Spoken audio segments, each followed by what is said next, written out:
ఆలోచించేది ఏంటంటే ఈ స్థలం నాకు వదిలేసి చెరువులో ఉన్న స్థలంలో నీకు నచ్చినట్టు ఇల్లు కట్టుకో. ఎవరంటాడో చూద్దాం. అయ్యా అట్లా కాదయ్యా, అక్కడయ్యా, అందుకని పొలంలో పోనయ్యా. ఏరా తెలిసిందా? నాకే ఏమి చెప్తున్నావు? అయ్యో పెద్దయినా, ఏమిటండి ఇది? మనిషి మీద గౌరవ మర్యాదలు లేకుండా ఎలాగైనా ప్రవర్తించేది?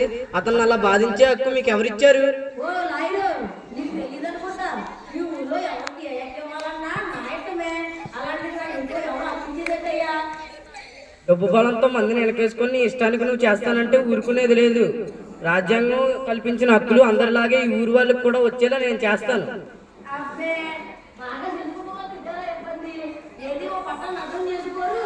అయినా నీకు ఇది కానీ అయినా నీకు సపోర్ట్ చేయరు. ఎవరు సపోర్ట్ చేసినా చేయకపోయినా ఆధారాలు ఆయన వైపు ఉన్నంత వరకు రాజ్యాంగ పరంగా ఏర్పడిన వ్యవస్థలే ఆయనకు రక్షణ కల్పించి న్యాయం చేస్తాయి.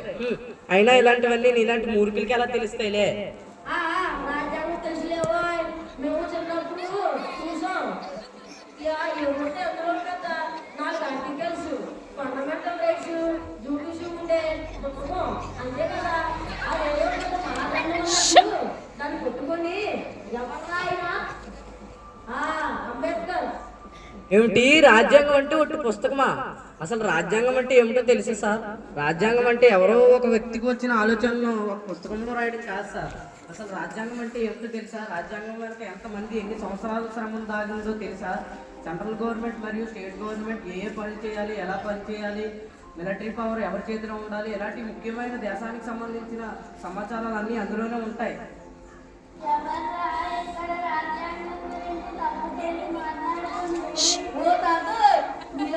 నీకెందుకు? ఆయన స్వాతంత్రం కోసం పోరాడారు. ఆయన ఉద్యోగం ఉంటారు. నువ్వు ఆగరా? ఈ రోజు స్వతంత్రం అని ఏ శ్రమం లేకుండా పొందేసరికి బొత్తిగా వాటి విలువ తెలియకుండా పోతుంది. వాటి విలువ తెలియాలంటే ఇప్పటికీ దేశంలోని ప్రజలు ఏం తినాలి, ఎలా ఆలోచించాలి, ఎక్కడ ఉండాలి, ఎలాంటి బట్టలు వేసుకోవాలి, ఇలాంటి విషయాలన్నీ కంట్రోల్ చేసే నార్త్ కొరియా లాంటి దేశం గురించి తెలుసుకో. మనకు స్వతంత్రం వచ్చే సమయానికి రాజ్యాంగం అనేది ఈ దేశంలో నివసించే 35 కోట్ల జనాభా యొక్క కళ. 9 దశాబ్దాల వేదనకు ఆకాంక్ష, 9 దశాబ్దాల కోరిక.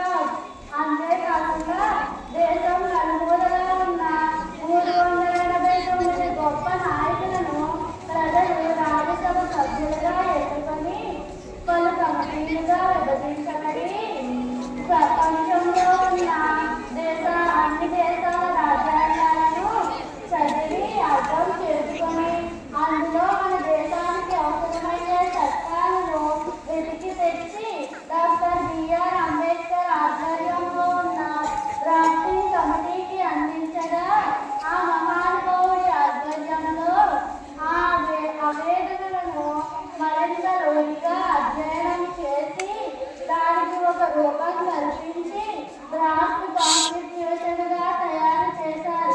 ఆ తర్వాత రాజ్యసభ సభ్యులందరూ ఆ నివేదన మీద ఎంతో ఆతృతగా దాని మీద పరిశోధన చేసి 2473 మార్పులను చేసి అందరి ఆకాంక్ష పొందేలా రాజ్యాంగాన్ని ఆమోదించారు. 1949 నవంబర్ 26న రాజ్యాంగం ఆమోదించబడిందిరా. మీరు చెప్పింది ముమ్మాటికి నిజమే తాతగారు. మన దేశం తర్వాత స్వాతంత్రం పొందిన చాలా దేశాల్లో పౌరులు దానహీనులుగా దుర్భరమైన జీవితాలు గడుపుతున్నారు.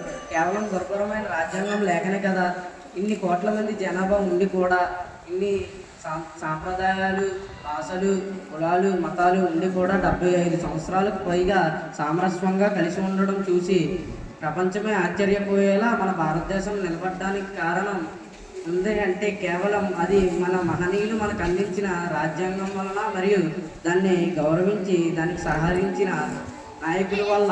సో రాజ్యాంగం జస్ట్ ఒక పుస్తకం కాదు sir, it's a way of life. Every Indians it's a way of life. పోతే పోయింది కానీ తస్సదియా చాలా బాగా చెప్పాడు రా తాత. పోనీయండి రా, రాజ్యాంగం అంటే చాలా గొప్పది. అంబేద్కర్ మహాత్ముడు రా, ఇలాంటి మనవుతుంది కదా.